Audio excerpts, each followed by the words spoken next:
Hi guys, masayang araw. Today is June 3, second session for the week.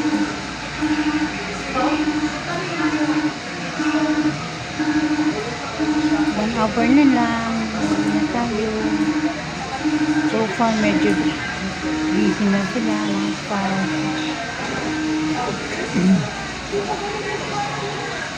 Preparing for and second shift session. Start naman sila ng third shift later pag nakauwi na kami ng mga second shift. Gusto ko rin palang pasalamatan ang tao na patuloy na tumutulong sa akin, lalo na sa mga medical needs ko, sa mga gamot. Marami sila.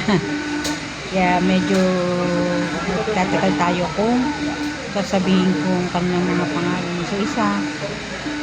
Pero mag-spend tayo ng time to recognize them.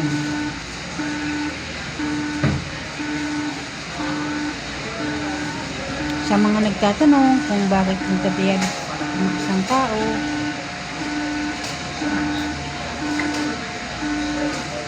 sa mga katulad namin, ito po ay mga unmanaged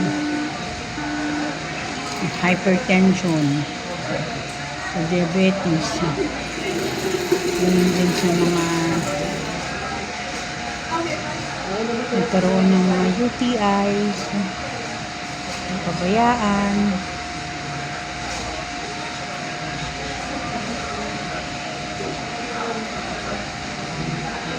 kaya sa mga tao na may mga nararamdaman, huwag niyo pong tiisin, kailangan niyo pong magpa-check up para magkaroon po kayo ng idea kung mag-aagapan kung ano yung mga dapat na gagawin. Sa mga masisipag, hinay-hinay, dahil ang katawan ng tao ay parang sasakyan din.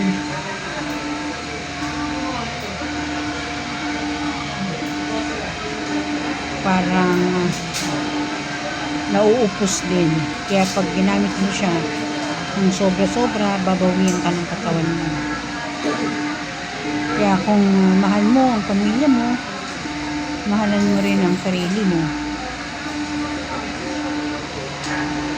Dahil pag nagkasakit ka, gusto mo silang alagaan, hindi mo na magagawa. Yung medyo challenging, aalagaan ka nila. Kaya sana magkaroon na ng awareness ng mga tao. Kasi nakakalungkot pag may dumarating na bagong pasyente, nakakaawa rin ako. Kasi pagdadaanan nila yung mga napagdaanan ko. Kaya sana wala nang sumunod. Ingat po kayong lahat. Maraming po salamat. Parang medyo tagal mo yung video ko.